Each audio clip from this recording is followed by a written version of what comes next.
You're listening to the Doctor Is In podcast, brought to you by MartinClinic.com. During the episode, the doctors share a lot of information. As awesome as the info may be, it is not intended to diagnose, cure, treat, or prevent any disease. It's strictly for informational purposes. Hi, this is Dr. Martin Sr.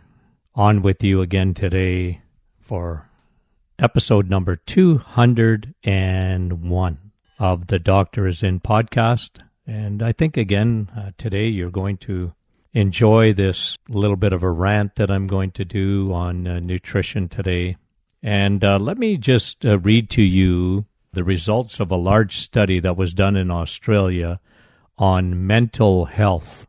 And actually, it was kind of interesting because the study was thought to vilify red meat. So really what it was a study with several thousand women and looking to see if the consumption of red meat was effective or at least could be at the cause of mental health issues such as depression and anxiety.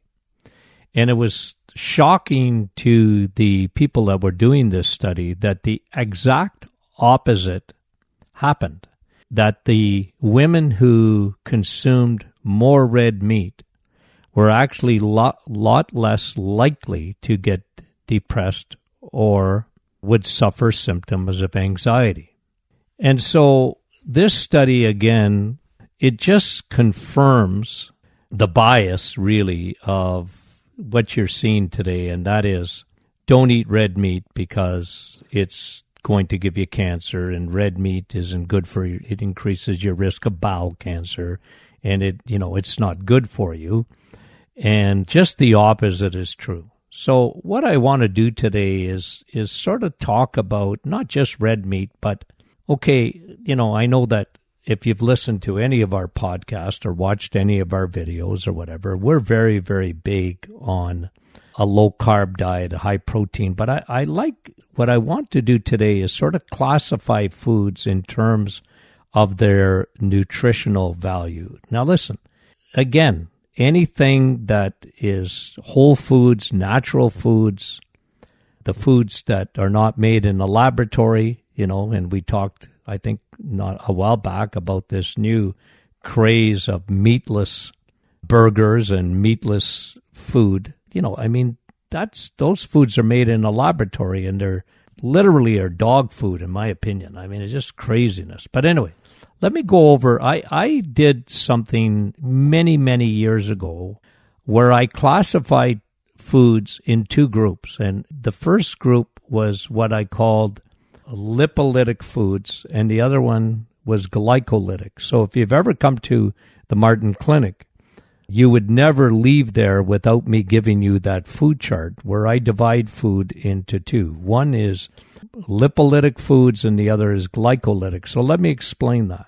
The way I classified foods many, many, many years ago, like I've been in practice 45 years, so you got to go back, way back as to when I divided food by how much insulin you need.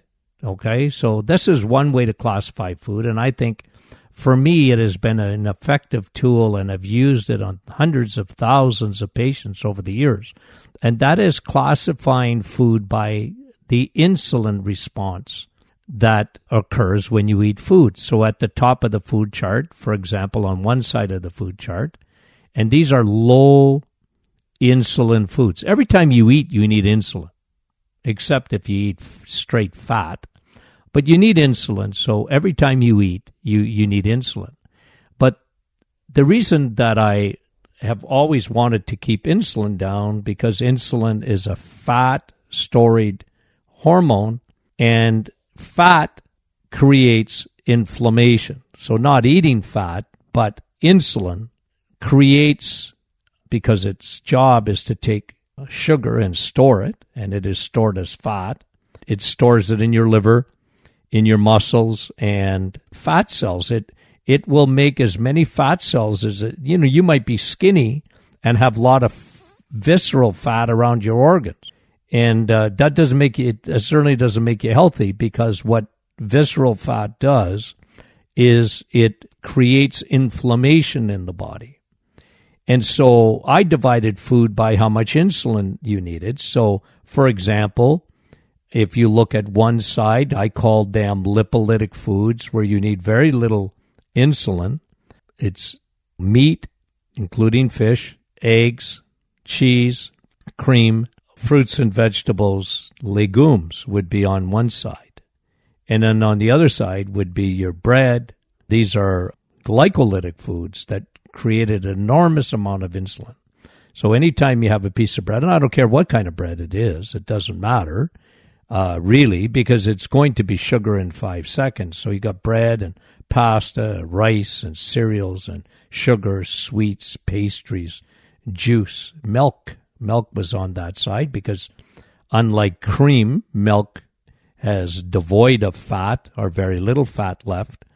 And what you see in your grocery store really is, I call white Pepsi because it's full of sugar. So all of these, alcohol and whatever, were on the what I call the glycolytic side. And the reason for that is because you need an enormous amount of insulin.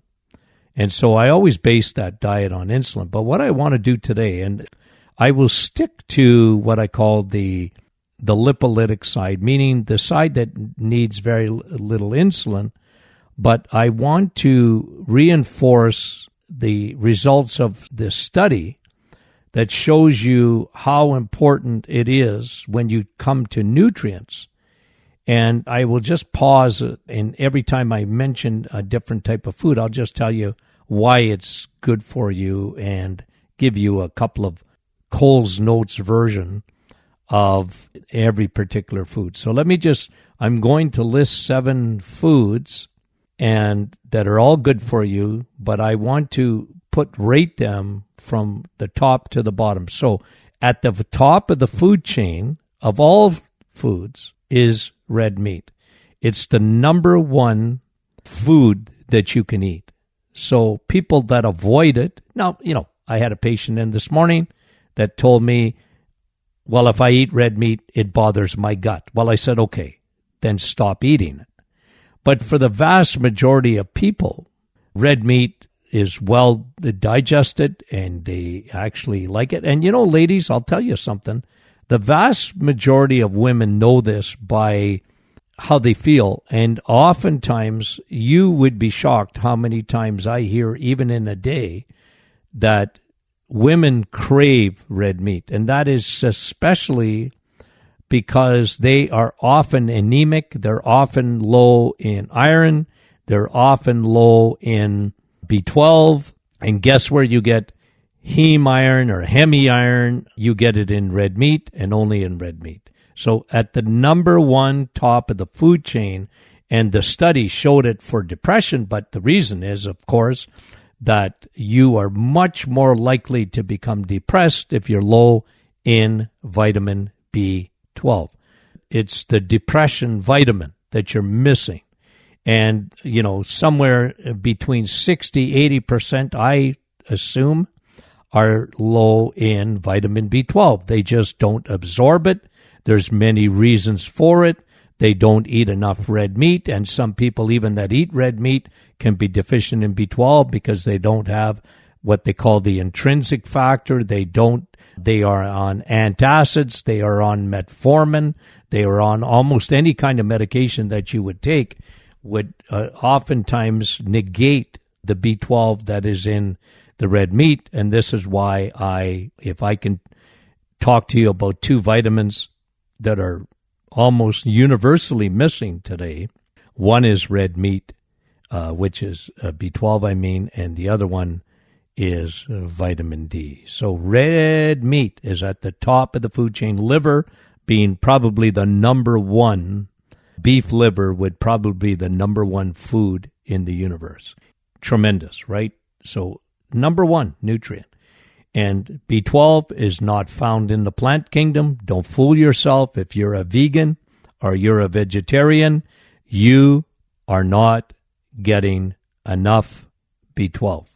What's in the plant kingdom for B12 is enough for a mouse and not for you. So I don't care who you are. Don't fool yourself. There's no L-arginine. There's not enough choline.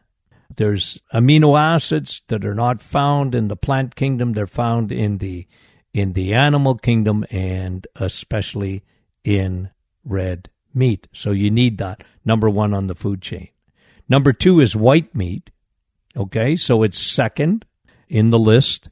And your poultry, your turkey, your fish is very, very good for you. And slash, what is the best? Well, again, it has zinc. So does red meat, by the way. It has all your complete list of amino acids, your essential amino acids that your body doesn't make. Your body makes amino acids, but you got essential amino acids that need to be found in your diet. And when you eat red meat and white meat and your fish, well, there you go. And you all know about the importance of before I leave red and white meat, let me remind you that when you are eating red meat, you're getting DHA. Now, what is DHA? DHA is the omega-3 fatty acid that is found in red meat. It's not found in the plant kingdom. So you're going to miss DHA, and 1/3 of your brain is made up of DHA. Another reason that people, wasn't just B12, but it's another reason that this large study showed in Australia that women that ate red meat were much less likely to have depression. So one of them was B12, the other one was DHA, because DHA is not found in the plant kingdom. It's just not there. Now, you can get omega-3 in the plant kingdom. They're there. You get hemp seed or flax seeds, for example, that have omega-3, and they're good for you. Very much for these things. But just remember one thing. They do not contain DHA or EPA, and DHA, your brain needs DHA. Don't fool yourself. If you are a vegan, a vegetarian, you need to substitute that. You need to take a supplement of a high DHA omega-3 long-chain fatty acids. It's very important for the function of your brain, and never mind what it does for your heart and what it does to lower inflammation. So at the top of the food chain is red meat. Second is white meat, and even white meat, what I consider fish, would have the DHA. So eat your red and white meat. Now, third on the hit parade is eggs. Eggs are a tremendous source of protein, healthy fat, and a very, very good source of choline. Now, I talk about choline a lot because your brain doesn't work without choline. And think of your acetylcholines, and these are precursors to your feel-good hormones. When you look at dopamine and serotonin, you need to produce these things in your body. You need choline. So choline is a precursor to these things, to these feel-good hormones. And again, when you come to depression, think of that. That's why eggs are so significant. So vegetarians would eat eggs usually. Vegans won't, but vegetarians will. And I highly recommend eggs because eggs, have lutein, they have choline, they have a very high source of B vitamins, but you must eat the yolk.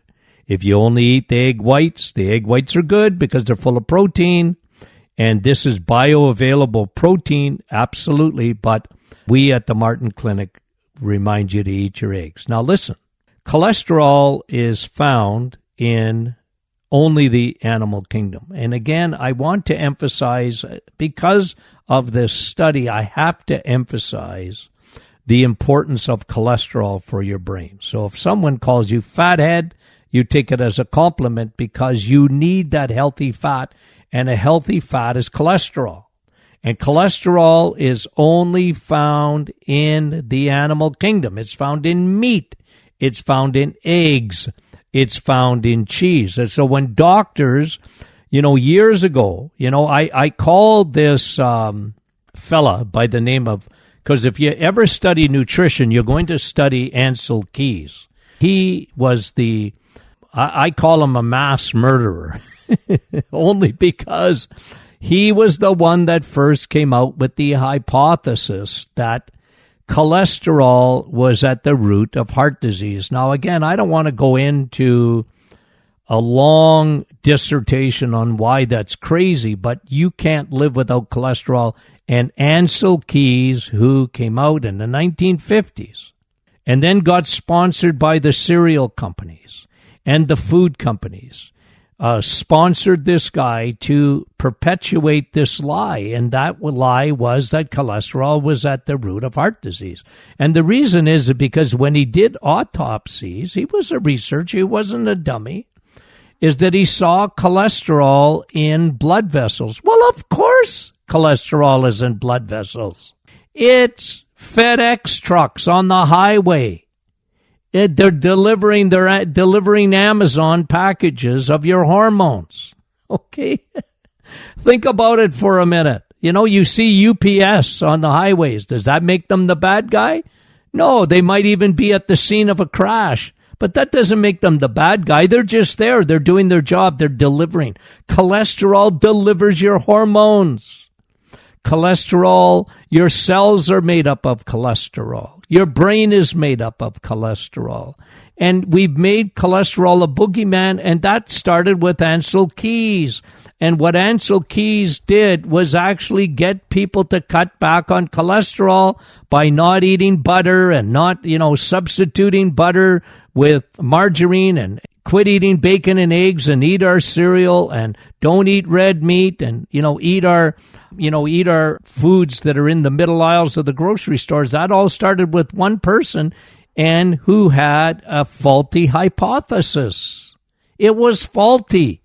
But until the day he died, Ansel Keys kept it up because he eventually was sponsored and paid for by the food industry, especially the cereal companies. And think of the job they did. The medical community and the food, so the pharmaceutical industry loved this guy. Think about it. Because they could come out with a drug that would lower your cholesterol. Now, why would you want to lower your cholesterol? But they made cholesterol, the boogeyman says, let's get your cholesterol down. The thing is now, and finally, now not all of medicine is waking up, but some people within the medical groups are starting to question whether it ever worked. Well, it never did work because we have more heart disease today than ever. So when you look at red meat and you look at white meat and you look at eggs and the significance of eggs, of cholesterol that's in an egg, your body needs cholesterol to function. God does not trust you enough to eat enough cholesterol. 85% of your cholesterol will be made in your liver, not from your diet. And this is why your body doesn't trust you to make it, so the liver makes it. And it doesn't trust you to make it from your food because people buy this stuff. They buy the lie. And look at the experiment that we've been on for 50 years. The worst failed social nutritional experiment in the last 50 years is it's killed more people, and that's why I call Ansel Keys the biggest serial killer that ever lived on this planet was a fellow by the name of Ansel Keys, and he was a researcher who vilified cholesterol. So remember that. You cannot live without cholesterol. If you don't eat 15% from your diet, guess what? Your liver will just make more of it. That's all. Because your body can't live without it. So your cells can't. Your cells are made up of cholesterol, and your hormones are made up of cholesterol. And so just understand the importance of getting that in red meat, white meat, eggs. Okay, so I didn't want to stop there because I wanted to go to number 4, and that's cheese and cream. So dairy. Now, if you know me, I'm not big on milk, but I am big on dairy. And look, if you can't digest eggs or whatever I just talked about or cheese, well then, okay, it's not for you, okay? So some people, they don't do well with eggs, okay? But the vast majority of the population do. And the vast majority of the population do well with cheese and cream and not yogurt and milk. There's a big difference there, okay? They can have the cheese, but they can't have milk. And, you know, if you are one to tell me, well, if you can't drink milk and you can't have yogurt because you get a lot of phlegm, you've got an intolerance to the lactose. Lactose is the milk sugar. And remember, milk today, the reason we see so much lactose, and some are 60-70% of the population have trouble with lactose, and that is because you shouldn't be drinking milk. Drink cream, heavy cream, and eat cheese. And again, if you're the exception, you don't do well with that, well then stop. But I'm telling you that cheese, cream, and butter are number 4 on the hit parade in terms of nutrients. Remember, in the vegetable kingdom that I'll talk to you about in 1 minute is the vitamin K1 and K2. People get this mixed up. K1 will thin your blood. That's found in the vegetable kingdom, especially in your green leafy vegetables and your broccoli and your kale and spinach and whatever. You get K1. But K2, which is essential, because what does K2 do? Okay? And it's found in cheese and butter, and especially number 1 source of K2, which will keep you from heart disease. Yes, imagine cheese and butter keeping you from heart disease, not because it's full of cholesterol, although that's good for you. Secondly, because it's the vitamin K2. The vitamin K2 takes calcium out of your blood vessels. Think of when you hear of atherosclerosis. Atherosclerosis comes when you have damaged blood vessels, the endothelial wall. If you get a chance, we did a teaching, Tony Jr. and I did a teaching on heart disease, everything heart, and we talked about low levels of nitric oxide, low endothelial dysfunction, and inflammation damaging the blood vessel wall. When the blood vessels walls get damaged, endothelial function, calcium has a tendency to stay inside the bloodstream, and with the absence of vitamin K2 that you get when you eat cheese and when you consume butter and when you consume cheese curds, especially, highest source of the K2. So can you imagine? Ansel Keys had it wrong. He said, don't eat that stuff because it gives you cholesterol. It's not good for you. But what he didn't realize in the 1950s was the importance of vitamin K2. And K1 is very good for you, keeps your blood thin. That's in the green leafy vegetables. But vitamin K2, which we add to our vitamin D, is very, very, very, very important to take calcium. So if you got hardening of the arteries, people often ask me, what do I do? I have hardening of the arteries. My carotid arteries are hardened, or my blood vessels around my heart. I have a blockage. Well, if you have a blockage, you better be getting K2. And one of the ways to do it is to eat your K2 through cheese and butter and heavy cream. That's how you get vitamin K2. Vitamin K2 is not found in the plant kingdom. It's found in the animal kingdom. So I've touched on 4 things in the animal kingdom: red meat, white meat, eggs, and cheese. Okay? Now, let's talk about 3 others, and then we'll get to 7, right? So number 5 on the hit parade are vegetables. Okay? So vegetables are very good for you. Now, you can divide vegetables into 2. Vegetables that grow in the ground, like potatoes, are more starchy. So if it's inside the soil, they're starchy. They hold on to water. You need more insulin to break them down. And so potatoes, sweet potatoes are a little bit better, but they're still a potato. and they have a little bit more nutrition, a little bit less of insulin that you need to bring them down. But just generally, you're better off with vegetables that are above ground, okay? So, for example, kale and spinach and broccoli and green peppers and things like that are better than what is grown inside the soil because those are more starchy. But they're still all right. I mean, look, it's better to have a potato than it is to have a chocolate bar, but you need a fair amount of insulin for both. So I know there's fibers in vegetables, but again, vegetables are very good. It has vitamin K1, has a lot of nutrients, and very, very good. On the hit parade, it's number 5. Okay, so number 6 are fruits, and fruits are very, very good for you. They're surrounded in fiber, and never drink fruit. So don't drink fruit. Now you can put a few berries in a smoothie. If you want to look at Dr. Martin's Perfect Smoothie, it is 4 ounces of heavy cream. I like bone broth protein because it's a complete protein. It's one that's 100% bioavailable. It has 84 trace minerals. It has 22 amino acids.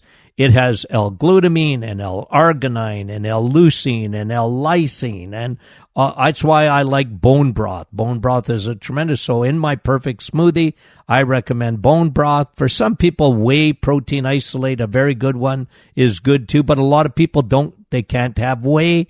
It bothers their stomach. So I'm a bone broth guy. So I love bone broth. I like it in a smoothie.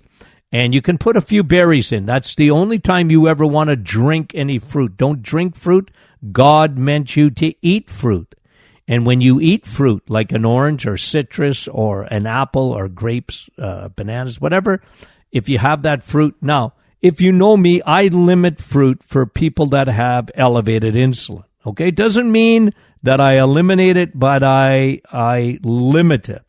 If you make uric acid, you must limit fruit because fructose, the sugar in fruit, and the sugar that they add, high fructose corn syrup, is cursed today. And I talked about this on previous podcasts. So limit your fruit. But fruit, berries, I certainly like, and they're powerful antioxidants. And there was a study out today on blueberries. And, we live in the north here, and our wild blueberries are just fabulous.